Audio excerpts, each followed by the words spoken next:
It's time to break the not-so-breaking news. Welcome back, guys, to Fog Wrestling.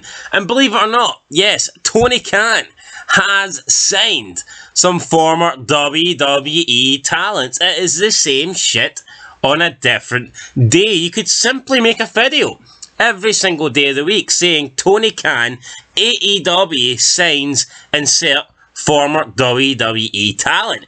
It is unbelievable. If there is a former WWE person out there with a pen, with a piece of paper, you can guarantee Tony Khan will make sure that paper sees ink. He will make sure there is a contract signed. He just cannot help himself. Most people were released from WWE because they were no good, because they were bums, because they weren't worth having on the roster. But Tony Khan doesn't see it that way. He thinks if you were with the E, then you're somehow a major, acquisition for his company, when you're not. You can be in the WWE and be a bum. I mean, WWE's full of bums. But Tony Khan is doing whatever he can, the Can Man, to sign as many of those bums as possible. And this time, he's signed another three in the names of Maria Kanellis, Mike Bennett, you might know him as Mike Kanellis, and Matt Taven. So these three are they're known as like the Kingdom, but in TNA they were known as Honor No More. Now Matt Taven, he's not banging Maria Kanellis, and unless he is having a freeway with these two every single night, he's not worthy of being spoken about. So Matt Tavern has left the building. He's left the conversation. I will no longer mention his name. Let's talk about the other two. Mike Bennett, a guy that failed in WWE.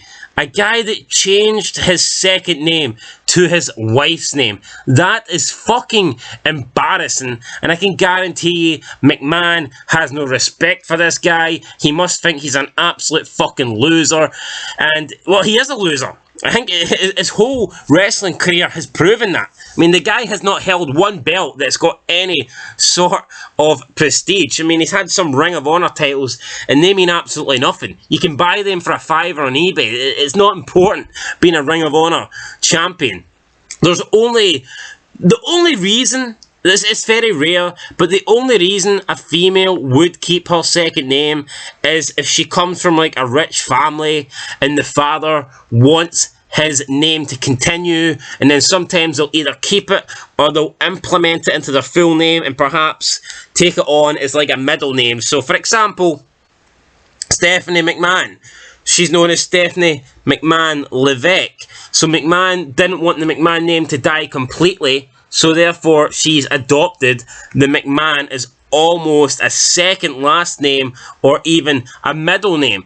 But Maria is not rich. She does not come from a billionaire family. So Mike Bennett is simply, for two reasons, he's took the name Kanellis. A, Kanellis is more over, and B, he is a bitch. It's as simple as that. So there you go. That's Mike Bennett covered. This guy offers absolutely nothing apart from the fact he impregnates Maria Kanellis. And now let's move on to Maria Kanellis. Last time she signed a big deal with WWE and she left straight away to pump out a child. She's had more children than matches in the last 5 years, and she's only had one child. That speaks volumes. What exactly does Maria offer? I'm just going to be honest. I'm just going to be blunt. She's never been a great wrestler. That doesn't bother me because, like, there is roles for women in the wrestling business apart from wrestling. But let's say they do want to use her as an in-ring competitor. She fucking sucks in the ring. Now let's look at other aspects. She's okay as a talker, but she's fucking 40 years old. I mean, let's be honest. In terms of looks, she will be declining each day. She doesn't look the way she looked when she was in WWE and she was doing the ring announcing or the backstage interviewing, and she was like, let's say, 25, 24. And I'm not saying Maria is ugly. I'm not saying she's unattractive or anything like that. Of course not. She's still really hot. She's still super bangable. But, I mean, the fact remains, like, at 40 as a woman, you're definitely past your best, especially in the wrestling business. There's a reason why Trish and Lita retired both at 31. And if you can't see that, then I don't know what to tell you. But, like, another thing is, Maria, when she signed the contract, she wanted... Now, I don't know if she's been given this role, but she apparently wanted some sort of deal where she would have, like, leadership and authority and booking control over the women's division.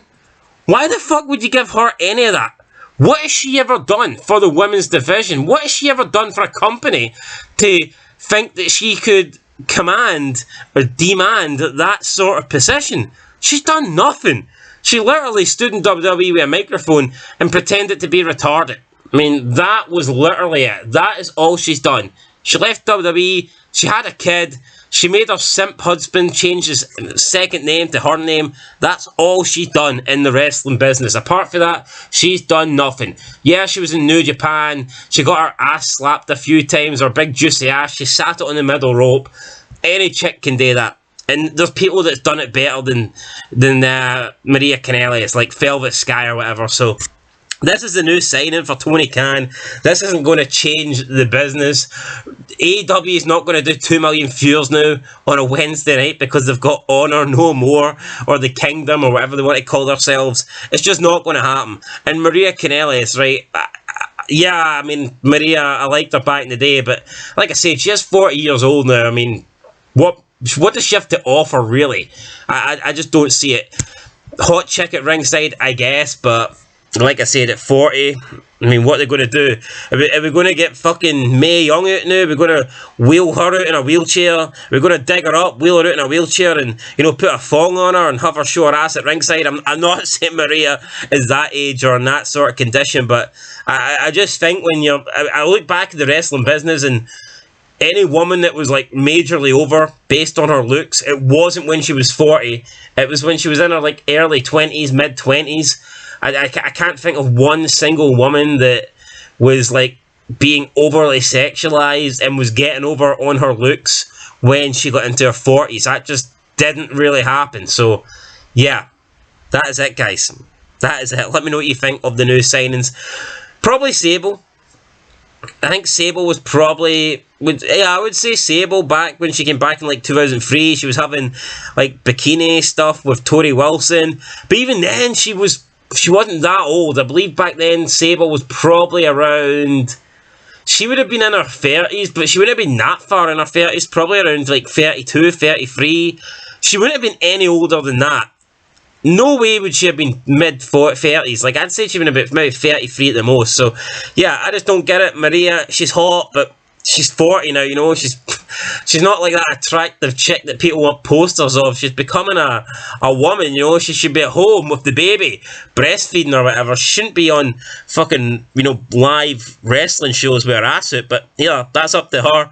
If she wants to get her ass out, I won't complain. But I don't think this signing, I don't think this trio is going to do anything. In fact, I know it's not.